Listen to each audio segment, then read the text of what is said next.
ആദ്യം MS അനീഷ് കുമാർ ചേർന്നു. അനീഷ്, UDF-ന്റെ ഹർത്താൽ ഇന്നലെ നടത്തിയ ഹർത്താൽ ഭാഗികമായിരുന്നു. ജനങ്ങളെ സംബന്ധിച്ചിടത്തോളം ഏത് രാഷ്ട്രീയ പാർട്ടി വന്നാലും ഇതെങ്ങനെയാണ് പരിഹാരം ഉണ്ടാക്കുക എന്നുള്ളൊരു ചോദ്യം മുന്നിലുണ്ട്.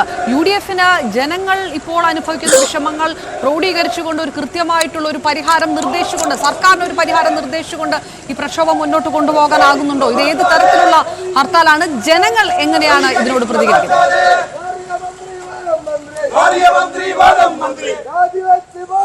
അപർണ, ഈ ഹർത്താലിന്റെ ആദ്യ മണിക്കൂറുകൾ പിന്നിടുമ്പോൾ ഹർത്താൽ ഏതാണ്ട് പൂർണ്ണമാണ്. വയനാട് ജില്ലയിലെ ജനവാസ കേന്ദ്രങ്ങളിലൊക്കെ ജനജീവിതത്തെ കാര്യമായി തന്നെ ഹർത്താൽ ബാധിച്ചിട്ടുണ്ട്. രാവിലെ നേരിയ തോതിൽ വാഹനങ്ങളൊക്കെ നിരത്തിലിറങ്ങിയെങ്കിലും ഹർത്താൽ അനുകൂലികൾ ഈ പട്ടണങ്ങളിൽ പരക്കെ വാഹനങ്ങൾ തടയുന്ന ഒരു സാഹചര്യമാണ്. കടകമ്പോളങ്ങൾ പൂർണ്ണമായി തന്നെ ഇപ്പോൾ എല്ലാ പട്ടണങ്ങളിലും അടഞ്ഞു കിടക്കുന്ന ഒരു സാഹചര്യമുണ്ട്. KSRTC ബസ്സുകളും മറ്റുമൊക്കെ രാവിലെ സർവീസ് നടത്തിയെങ്കിൽ പിന്നീട് ഹർത്താൽ അനുകൂലികൾ അത് തടഞ്ഞു. ഇപ്പോൾ ഹർത്താൽ അനുകൂലികൾ കൽപ്പറ്റ നഗരത്തിൽ പ്രകടനം നടത്തുന്ന ദൃശ്യങ്ങളാണ് നമ്മൾ കണ്ടുകൊണ്ടിരിക്കുന്നത്. അനീഷ്, ഈ ഹർത്താലിൽ സംഘർഷത്തിലേക്ക് പോയിരുന്നു, പോലീസുമായിട്ട് ഉന്തും തള്ളും എന്ന രീതിയിലേക്ക് പോയിരുന്നു. നേരത്തെ പോലീസ് അവരെ അറസ്റ്റ് ചെയ്ത് നീക്കുന്ന ഒരു സാഹചര്യമൊക്കെ പോയിരുന്നു. അത്തരം ഒരു സംഘർഷാവസ്ഥ സ്ഥലത്തുണ്ടോ?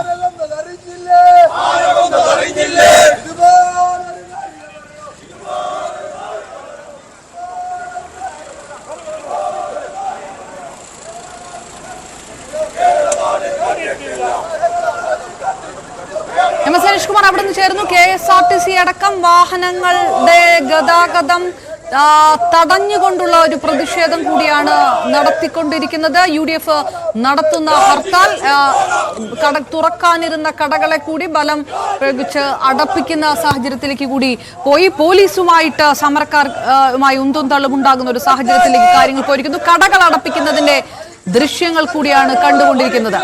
ചിലയിടത്ത് സംഘർഷമുണ്ടായി, പോലീസുമായിട്ട് സംഘർഷത്തിലേക്ക് പോയി. പ്രതിഷേധക്കാരെ പോലീസ് അറസ്റ്റ് ചെയ്ത് നിൽക്കുന്ന രീതിയിലേക്ക് കാര്യങ്ങൾ പോയി. ഇന്ന് രാവിലെ 6 മുതൽ വൈകിട്ട് 6 വരെയാണ് ഹർത്താൽ.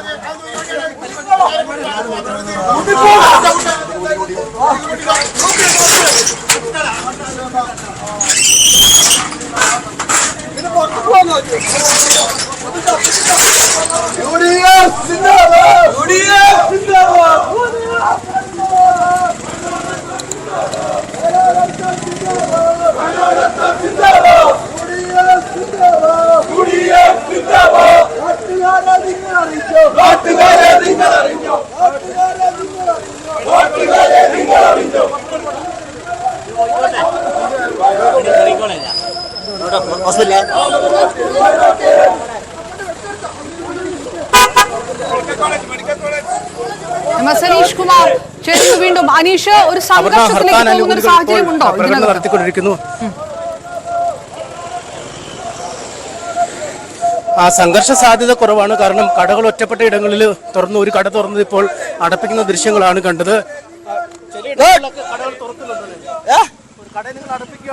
എല്ലാ കടയും അടപ്പിച്ചു. ഒരു കടയും വേണ്ട, പിണറായിയും വേണ്ട, ഓന്റെ വനവകുപ്പ് മന്ത്രിയും വേണ്ട, ഒക്കെ രാജിവെച്ച് പോട്ടെ. നായിന്റെ മക്കള് ഓലെ കള്ളന്മാരതാണ് ഈ നാട്ടുകാരെങ്ങനെ കൊല്ലുന്നത്? ആണോ? ഇതാണോ ഇവിടുത്തെ ഭരണം?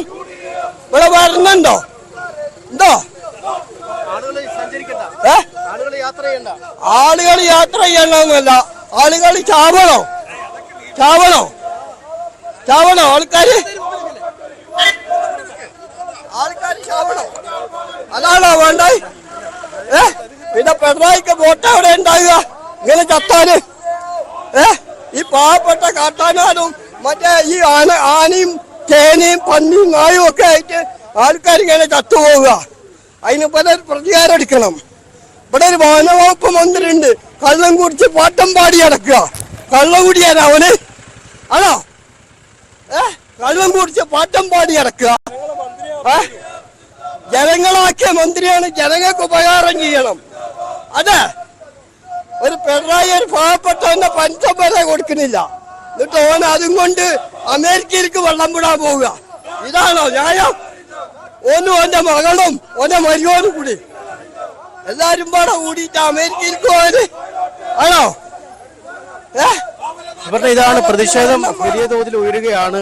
വനംവകുപ്പ് മന്ത്രി രാജിവെക്കണമെന്ന ആവശ്യമൊക്കെയാണ് പ്രവർത്തകർ മുന്നോട്ട് വയ്ക്കുന്നത്. ഒറ്റപ്പെട്ട ഇടങ്ങളിൽ കടകൾ തുറന്നത് പ്രവർത്തകർ അടപ്പിക്കുന്നുണ്ട്. ഒപ്പം KSRTC ബസ്സുകൾ അന്തർ സംസ്ഥാന സർവീസുകൾ അടക്കം രാവിലെ സർവീസ് നടത്തുന്നുണ്ടായിരുന്നു. എന്നാൽ ബസ്സുകൾ തടഞ്ഞ് അവരുടെ പ്രതിഷേധം രേഖപ്പെടുന്ന സാഹചര്യം. മറ്റ് ഇരുചക്ര വാഹനങ്ങൾ ഒഴികെയുള്ള മറ്റു വാഹനങ്ങൾ കാര്യമായി ഇപ്പോൾ നിരത്തുകളില്ല. ആശുപത്രിയിലേക്കും മറ്റും പോകുന്ന വാഹനങ്ങൾ മാത്രമാണ് നിരത്തിലുള്ളത്. പ്രവർത്തകർ കൽപ്പറ്റ പട്ടണത്തിലൂടെ പ്രകടനം നടത്തുന്ന ദൃശ്യങ്ങളാണിപ്പോൾ നമ്മൾ കണ്ടുകൊണ്ടിരിക്കുന്നത്.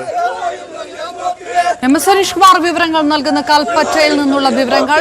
UDFന്റെ ഹർത്താൽ നടക്കുന്നു. ഭാഗികമായി തന്നെയായിരുന്നു ഹർത്താൽ. തുടക്കത്തിൽ ഏതാണ്ട് പൂർണ്ണമാകുന്നു. ഇപ്പോൾ ഈ 10:15 ആകുമ്പോഴേക്കും തുറന്ന ചില കടകളൊക്കെ അടപ്പിക്കാനുള്ള ശ്രമങ്ങളൊക്കെയാണ് കണ്ടത്.